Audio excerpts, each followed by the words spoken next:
আদা রসুন এভাবে পেস্ট করলে অনেক দিন পর্যন্ত ফ্রেশ থাকবে এবং গন্ধটা খুবই ভালো আসবে। আমি এখানে আদা রসুনের সাথে আরো 2 রকম মশলা অ্যাড করব, এতে করে যে তরকারিতে এই আদা রসুন দেবেন তার স্বাদ দ্বিগুণ বেড়ে যাবে। আমি এখানে 1.5 কাপ আদা নিয়েছি আর 1 কাপ রসুন নিয়েছি, সেই হিসাবে আমি এই মুঠির ভিতরে যতটা দেখছেন এতটা দারচিনি দিয়ে দিলাম আর 2 টেবিল চামচ পরিমাণ গোটা জিরে দিয়ে দিলাম।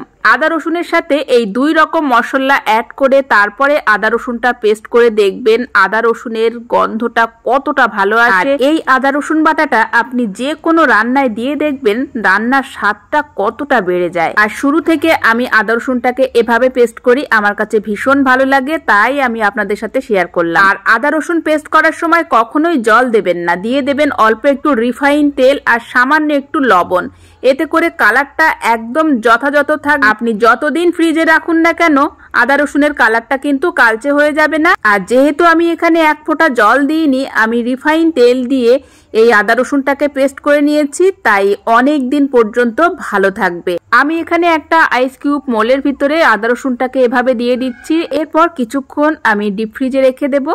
তারপরে কিউবগুলো শক্ত হয়ে গেলে আমি একটা এয়ার কন্টেনারে ভরে রেখে দেব। এরপর 1 মাস থেকে 1.5 মাস পর্যন্ত এভাবে সংরক্ষণ করে আপনি আদা রসুনটাকে ব্যবহার করতে পারবেন। এতে করে এর কালারেরও কোনো পরিবর্তন হবে না এবং স্বাদেরও কোনো পরিবর্তন হবে না।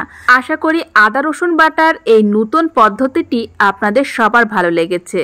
আপনারা বাড়িতে একবার হলেও এই পদ্ধতিতে আদা রসুন বাটাটি একবার বানিয়ে দেখবেন, রান্নার স্বাদ দ্বিগুণ বেড়ে যাবে, আমি 100% গ্যারান্টি দিয়ে বলছি। এখানে 1 ঘন্টা ডিপ ফ্রিজে রেখে দেওয়ার পর আমার কিউবগুলো একদম জমে গেছে। আমি কিউবগুলো নিয়ে নিলাম, নিয়ে এখন একটা এয়ার কন্টেনারে ভরে রেখে দেব।